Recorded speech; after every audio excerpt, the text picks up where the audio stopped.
कबीरदास जी के प्रसिद्ध दोहे। संत कबीरदास के दोहे गागर में सागर के समान हैं।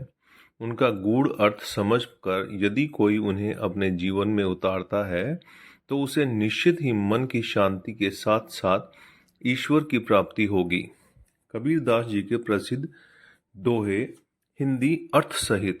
पहला, बुरा जो देखण मैं चला, बुरा न मिलिया कोय, जो दिल खोजा अपना, मुझसे बुरा न कोय। अर्थ, जब मैं इस संसार में बुराई खोजने चला तो मुझे कोई बुरा न मिला। जब मैंने अपने मन में झांक कर देखा तो पाया कि मुझसे बुरा कोई नहीं है। दूसरा, पोथी पढ़ी पढ़ी जग मुआ, पंडित भया न कोय, ढाई आखर प्रेम का, पढ़े सो पंडित होए। अर्थ, बड़ी बड़ी पुस्तकें पढ़कर संसार में कितने ही लोग मृत्यु के द्वार पहुंच गए, पर सभी विद्वान न हो सके। कबीर मानते हैं कि यदि कोई प्रेम या प्यार के केवल 2.5 अक्षर ही अच्छी तरह पढ़ ले, अर्थात प्यार का वास्तविक रूप पहचान ले, तो वही सच्चा ज्ञानी होगा। तीसरा, साधु ऐसा चाहिए जैसा सूप सुभाए, सार सार को गही रहे, थोथा देई उड़ाए। अर्थ, इस संसार में ऐसे सज्जनों की जरूरत है जैसे अनाज साफ करने वाला सूप होता है, जो सार्थक को बचा लेंगे और निरर्थक को उड़ा देंगे।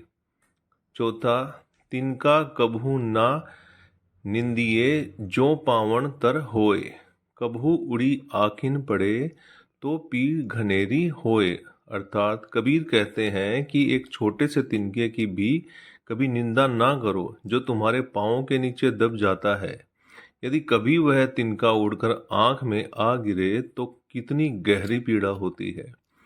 पांचवा, धीरे धीरे रे मना, धीरे सब कुछ होए, माली सींचे सो घड़ा, ऋतु आए फल होए। अर्थात मन में धीरज रखने से सब कुछ होता है। अगर कोई माली किसी पेड़ को 100 घड़े पानी से सींचने लगे तब भी फल तो ऋतु आने पर ही आएगा।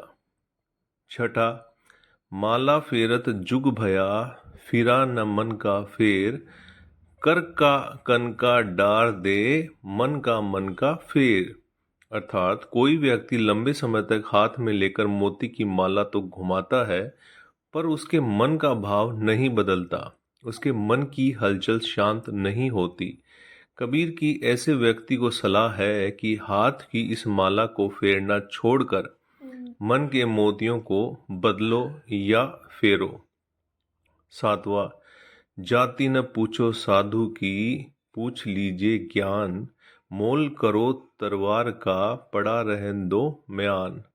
अर्थ, सज्जन की जाति न पूछकर उसके ज्ञान को समझना चाहिए। तलवार का मूल्य होता है न कि उसकी मयान का, उसे ढकने वाले खोल का। आठवां, दोष पराए देखिए करी, चला हसंत हसंत, अपने याद न आवई, जिनका आदि न अंत। अर्थ, यह मनुष्य का स्वभाव है कि जब वह दूसरों के दोष देखकर हंसता है तब उसे अपने दोष याद नहीं आते, जिनका न आदि है न अंत। तो दोस्तों, ये आपको कैसा लगा नीचे कमेंट करके बताएगा। नहीं है तो सब्सक्राइब कीजिए।